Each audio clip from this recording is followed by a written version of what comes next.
Okay, I thought I say something wrong. Okay. No, I had a pen. All right. Anyway, noon Eastern time, 11 a.m. Central in Nashville at Vanderbilt Stadium. Game will be televised on the SEC network. And at this point, we'll turn it over to Coach. Thank you, Tony. Yeah, after watching the game, it was very similar thoughts that I shared with you post-game. There's some really good things in there, and there's some things that we got to get fixed up. And I feel like it's a broken record. I've said that probably every Monday. You look at the film, you break it down again, you watch. We score touchdowns on 5 of 10 possessions. That's good. Then you look at why we didn't score. The first stop, second possession of the game, the snap. I think that sets everybody off. Fans, media, coaches, players. Kind of sets the tone. We actually have an opportunity to overcome that and miss a throw and catch. But anyway, we go TD, we go punt. The next one is another frustrating, because I think that was when we get great possession. Great field position, and we start with a good perimeter run on opener, and we just flat miss a block. Bad possession there. We go 3 and out, lose yards. I think we get a penalty, and that's frustrating. And then from there, you go. You have an opportunity to. We drive at 80 yards. Convert some third downs, and that's where we get the fumble, and we go TD. And then the next, 3 possessions could be TDs as well, but we get a hold in there. Again, it just sets everybody off. You get a hold, pulls back a touchdown, and then, we go TD, another bad possession and touchdown. So, there's, it's a broken record. I've talked about it, each and every week. But that's the frustrating. You can't get tired in doing the good that our team is doing. They can't, they can't let the frustration seep in, and we as coaches can't. There's a lot of good things in there, and then there's a lot of pieces that we can't as the competition improves, as it is this week with a team that beat us a year ago. We have to get some of those things cleaned up, and I think that's what makes it frustrating for all of us. Is we feel like we're very close, and a lot of what ifs on certain possessions, but that's football, and that's why we have to continue to concentrate and work extremely hard in doing the things that we're doing well and stay with that. And then certain areas, the frustrating pieces we got to get fixed. It's plain and simple. Defensively played a very, very good game. Both sides were efficient on third down, and played a good complete game. The same with special teams. Obviously, we got to use better judgment and make a quicker decision and fair catch the punt return. But the players are playing extremely hard. They're running. They're playing physical. They're playing very good on special teams. So. With that being said, I think our players, if they continue to take the approach and worrying about ourselves and improving this week, then you'll see some more growth and trying to play cleaner in certain aspects. Going to Vandy, our first road game of the year, SEC opponent. They are coming off a extremely tough loss. They're sitting there at 2-2.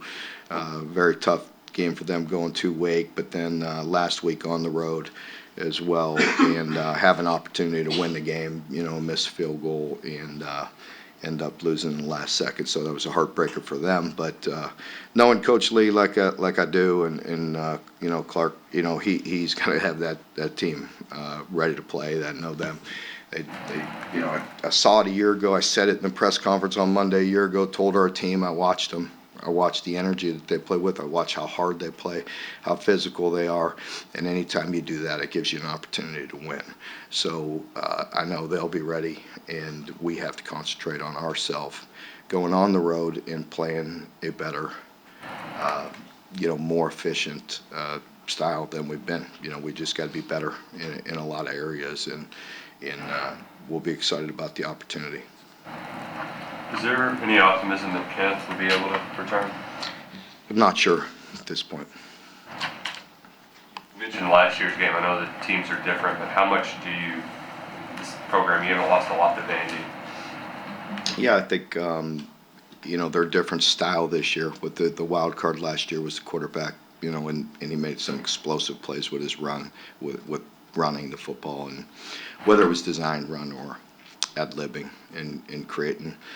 This year, with Swan, AJ, I think is a heck of a player, and they're throwing the ball, and they're throwing for almost 300 yards a game, 288 a game.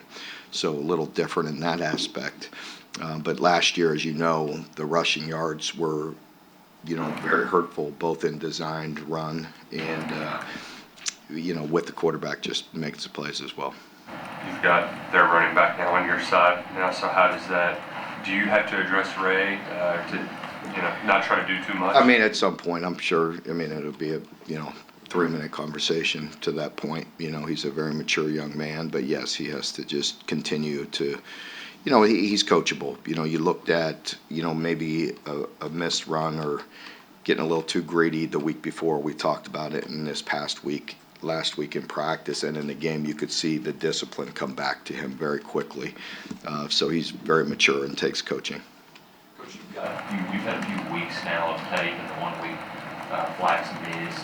How are both of those guys doing at that right tackle position? What's some good, some stuff you can see out of both? Well, I think, we need to, continue to, work better at that position and cohesively with the line at handling movement. I think we were, off balance there a little bit and at that position and can play better. We just got to continue to evaluate it, play both guys. We'll see who plays the best this week in practice and go from there. Whether it's Georgia or Vanderbilt, conference play starts, definite step up. Do you think the guys are truly aware of how much more ratcheted up the competition's going to be? Absolutely. I think they understand. Each situation is different. This is the first SEC game of the year. It's also our first road game. It's the first time we're playing. We've covered them all in 4 games. I think now this will be 11 o'clock kickoff. So we've had 11, a noon, a 3, and a 7. So we got them all covered here in the first 4 weeks. So it's different. So you address the situation. You're going on the road. You're playing an SEC opponent in our division. It's important. I think our players know that, but we talk about different situations each week. What are the attributes of a good road team? Do you think this team has a chance to be a good We'll see. We'll see. I haven't had the opportunity to go on the road yet, so we'll see how we handle it. We generally have, but we got to get back to being a physical football team. I know that, and we have to handle some movement better and not have so many runs that go for 0 yards or 1 yard or negative yardage, and listen, and at times this past week again, we really did that. I mean, you're sitting there at 49 plays, 50 plays at, 450 yards. It's not like we were completely inept. We just have to be more efficient, like you're talking about, as the competition improves, and we just want to concentrate on ourselves. We want to get better. The players have shown some visible frustrations, but it also looks like they're having a lot of fun. They're feeling good at 3-0. Are they as frustrated with their play as you guys are? Well, I think they don't need to be frustrated. They need to be critical of themselves and handle things like a pro and look at all the things and why are we having success. You can't grow weary in that success. You have to continue to stay diligent in your preparation, and then areas where individually they're falling short, we got to handle it in a professional manner and take the coaching and work at it and get better. More than 3 games under your belt now. What do you know about this team's personality and demeanor that you didn't know before the season started? I don't know that I could define it exactly like that. I haven't put any thought into that. I mean, we work together every day. We grow each and every day, and I know this team is taking coaching. They're eager to improve. They've addressed things each and every week to improve and have worked hard. And, anytime a team plays extremely hard and has great work ethic and is willing to be coachable and learn, then you have an opportunity. Coach, Vanderbilt has a pretty good passing game through 4 games. What do you see on the defensive side of the ball for y'all to try and stop them with AJ and then 3 receivers who are leading their team? Yeah, they've got some playmakers. Shepard hurt us a year ago. And several of their guys, they could run. And so I think that, like I said in the opening statement, they're throwing for darn near 300 yards a game and could move it around. And I think, the quarterback's making good decisions. They've always had good schemes, and they got playmakers they're not afraid to throw some one-on-ones. So whether you're pressed or off, if you're giving him free access, he likes to take it. He's got the arm to deliver it, and if you press him and get on them, they have some wideouts that can make plays for him. So we got to step up and make plays. When you had kicking problems in the past, you kind of say it's like a caddy, just go kick the ball. Is it similar with the snapping issues at all? No, I wouldn't say that. I mean, obviously, there's technique involved in all areas. I haven't said that like that. It's just I can't fix it. I can't fix a kicker. A snapper. I have an offensive line coach. That we need to continue to improve. We know. We've seen issues that have popped up. And it's. I saw the Miami Dolphins struggle snapping the ball last night too. Right. They're good enough to overcome it. I'm not happy with that. We have to overcome it. We overcame one, scored a touchdown. I don't want to make a habit of that. It killed one drive, but we have to get better. There's options. We look at other players. We continue to develop other players. We continue to develop Jagger, and give him experience and opportunity to grow. So all of it we look at. Is there a mental is that plays a bigger role as even the physical stuff? I believe it could, because Jagger, who cares more than him? He cares. He works hard. He's a great young man. He cares about his performance and what he does for this team. So is there a mental component? I'm sure there is. I don't overanalyze that. As a group, I challenged the offensive line, this past week, and we'll continue to. I think as a group, we need to continue to grow. Mark, you mentioned after the game, you really praised the defense and the way they played. Through 3 games, what do you like about how they're playing, what they're doing so far? We've been more consistent. We've been, I was about to say getting off the field. We all know third down issues weren't great in game 1 and 2. They were this past week. But also there hasn't been, this last week they extended a drive, and that was the first time all year, that gets a little aggravating. We stopped them, and they missed a field goal. But it's still a long possession, that we want to do a better job of dictating getting off the field and not giving up so many long drives. That was a 14-play drive, 8 minutes. That gets your offense out of sync there a little bit too, especially, when you're at home and you're trying to get some momentum and just getting rhythm. Like I said, I felt like we had the opportunity, even again, like you look at the first 8 possessions when the game was on the line. And woulda, coulda, shoulda again. That's 3 weeks in a row I'm sitting here talking about. I don't like it. Believe me, after 3 games, you kind of are what you are to some aspect. You're going to get better and we're going to grow. So I don't like it. But, you sit here with the first 8 possessions and there's real good opportunity for us to score on 6 of them. So you got to concentrate on that. What are you doing well? And then how do you eliminate, some of the mistakes? Mark, on the play where it looked like the left tackle just whipped, it led to the sack. What happened on that? Yeah, no, I don't know. You have to ask him. Got beat. At one point, Dion was in a 2-point stance on the defensive end. And so there's a lot of other guys we haven't seen previously a lot of. How exotic have you shown up front, and how much more crazy kind of can you? Yeah, we have some guys that are very athletic and different type of skills, and we've done maybe that not exact arrangement, but we've done some different things. We put our tackles outside before and some rushers inside when Josh was here, I want to say, in some different ways. To try to get mismatches or get opportunities. But, we have some versatile D linemen, so that's a good thing. Mark, we know how talented those sophomore receivers are. How have you seen them grow, and are you pleased with the finer parts of playing? Yeah, you don't want to put it all on them, but they need to understand. They've heard it. There's that balance, right? You're sitting here, I'm sitting here talking about in preseason. You're talking about, everybody's talking about them, and and I talked about it with them, like, don't believe all this, and you're going into your sophomore. There's a reason people call the sophomore slump. Now, I don't believe in that. I don't at all. But I addressed it with them, like just because you had some success as a freshman when maybe you're not truly in tune to every aspect of the game, that you have to continue to grow and get better. And we try to preach that all the time. I think it does get hard with some young guys because they have some immediate success, and I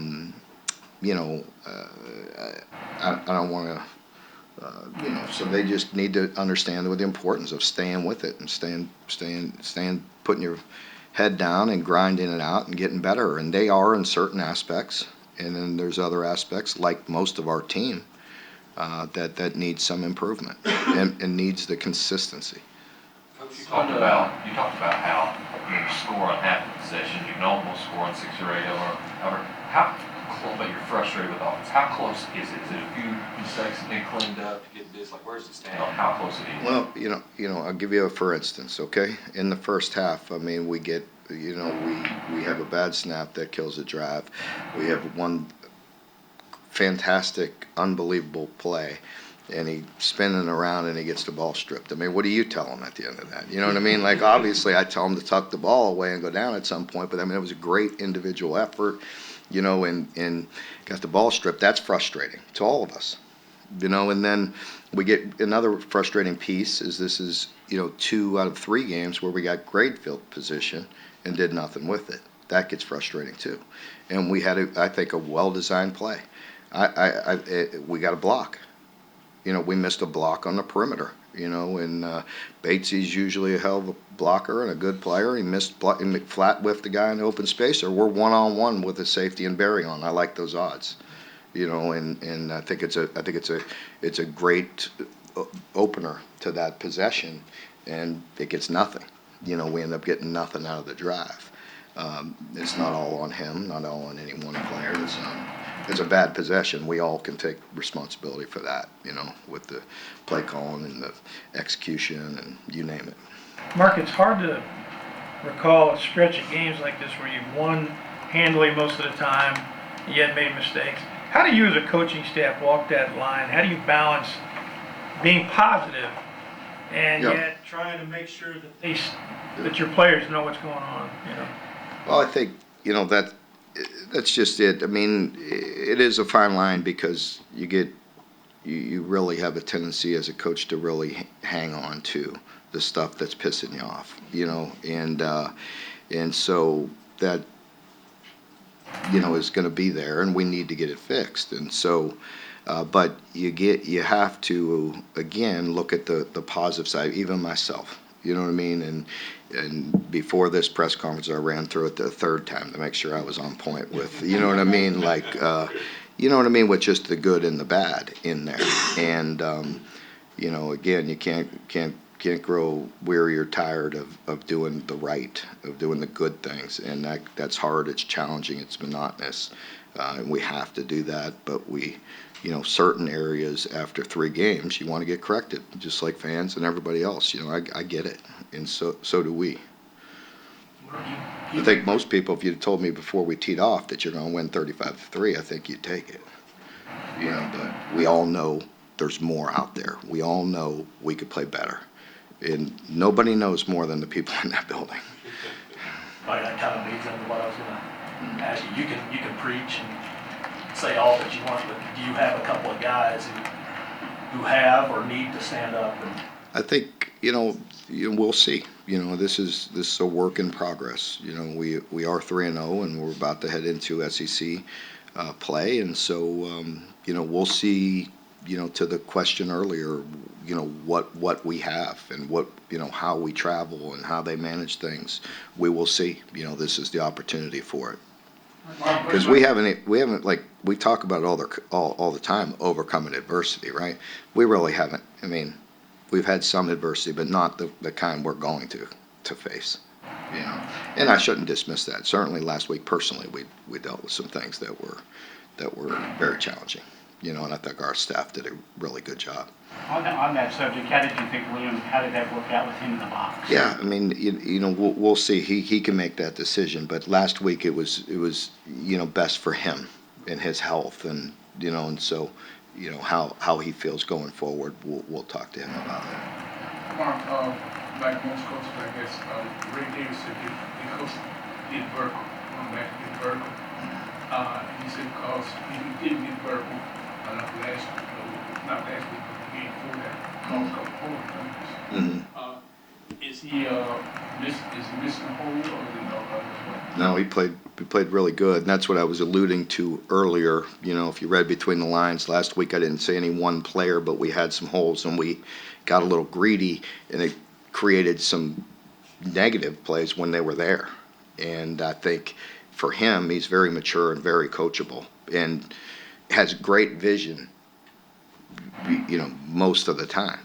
And so, with him, we pointed that out in game 2, and he's an easy fix. He's one of those guys that kind of fixes himself. He takes great pride in doing things in the details right, and so, and he really generally has great vision anyway. I mean, heck, I watched our defensive side enough already this week too from last year's game, and he really had some great patience and some really good runs. Mark, it looked like Maxwell, Andrew, and even JQ probably played their best so far this Yeah. season. What have you seen of that room's progress so far? Yeah, they're playing better. Certainly Maxwell did. I think he not only made some great open field tackles that one of you pointed out after the game, but he did, and then he made quick tackles, decisive, and he also had some critical coverage on some third downs. So, he played well, and Andrew's been solid. And it's been nice to see JQ, get some reps and have great vision on a couple of those, and it's going to help us moving forward. How did you think Jordan Robinson fared in his first game? Yeah, I mean, it was good just to get his feet wet a little bit and get him out there and get him playing. For JQ too, he had a couple, I think, bad reps on tape the first few weeks. It was like to see him respond, kind of like how Dingle did after fumbling. Yeah, I think it's with that with some guys in certain positions, reps help. They really do. I mean, game reps really help, and it's just different. And you say, just different plays and the way people attack each week. It just that experience matters, and certainly more so with certain people than others. Is there an additional challenge to the earliest game of the day? Are you a guy who likes to get them over with? I mean, there's a challenge. It is what it is. Like I said, I mean, I don't. Who cares what I think? You know what I mean? Like, I got to get them ready no matter what the situation. We've tried many different things. We've gone over this through the years. I mean, when we played on the road and played at 11 o'clock and our approach, and I did that years ago when we, played in, I think it was at Missouri at 11, and just the way we get them up, get them rolling, get the music going, and just, I want high energy early in the morning, got to wake them up, get them rolling, and so, that's always been our approach for, 10 years or so, with the early kicks. Maybe 9, I might have taken one, I was going to say the bad word, but one butt whooping, and then you learn a little bit from it, you know what I mean? So you learn it each and every time, and, but we've done it for a long time, kind of getting them up and trying to get them motivated and get them going. The stadium down there is under construction. How do you make sure that isn't a distraction? Yeah, it needs to be talked about so they're not surprised and see it, because it definitely will be a, the most, challenging environment we'll play in this year, you know what I mean, from that point, just aesthetically and getting dressed and logistically and all that, so we'll deal with it, just like everybody else has to. It is what it is, but our players will handle it just fine. I've seen a little bit on film and on tape, but it's hard to get a feel for it with the dressing and all that. I know our ops guys been working on, Josh been working on it for a month or two. Coach, we saw that Josh left a little early late in the fourth quarter. Is that a lingering injury, or Josh Gaddis, or is it? Yeah, we'll see. We'll see. It's not. Yeah, we'll see how it goes. at this point, yeah, I'll give you an update later in the week. So you'll play Saturday? I'll update you later in the week. You guys don't hear from me. With Devin, he's always super critical of himself, and he says he's his own worst critic. You kind of like that, but is there a time when people can be kind of overly self-critical? I'm sure, but each individual, he's got to work through that. Again, Devin is a guy that's a mature young man. He's been through it. He's played. He has the experience. I think he wants to do well. He's one of those guys that wants to perform. He wants to help his team and play the best he can. And he's done some really good things, as you've seen. I mean, some of those throws and some things he's doing are incredibly well. And then there's some areas where you just can't miss them. You can't miss open shots and certain certain passes. I'm sure he wishes he could have over, but he'll get better and better. I'm very confident in that, and I like a lot of the things he's doing. Mark, going back to Liam in the box versus on the sideline, just in your experience, and when you were a coordinator, what were the pros and cons versus each one of those, and what was your preference? Well, there's several things that you have to take into consideration. From being up top, the vision is great, and early in my career, I was in the up top, and the vision was always good.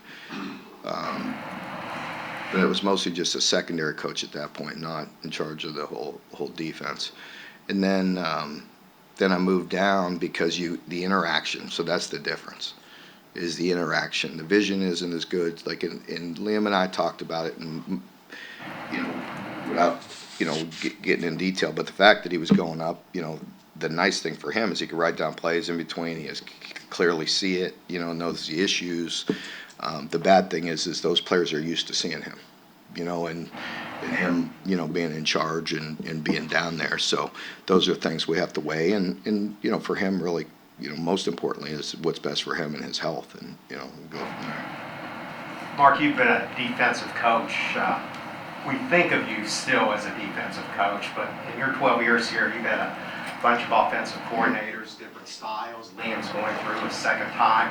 How much has your mindset kind of evolved from the offensive side of the ball? How much involvement are you more? Well, I think I find myself still equally splitting up my time, but I probably spend more time than I used to, probably, let's put it that way, with the offense. And all those years everybody was saying I was influenced. Bull crap, I had nothing to do with it. You know what I mean?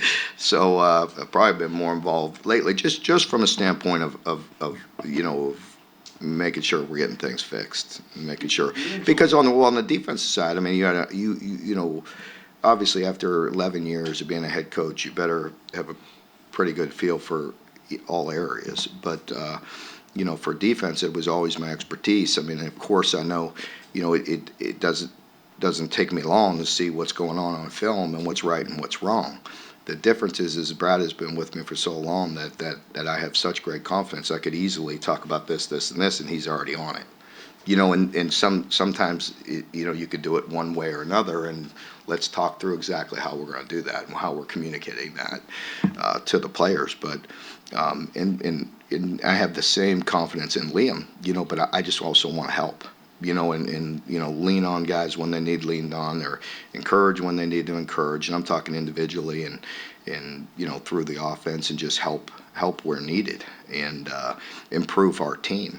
But I have great confidence in all of our coordinators, but I also want to support and help anywhere we can. Thanks, folks. Appreciate it. Yep. Thank you. We'll see you tomorrow.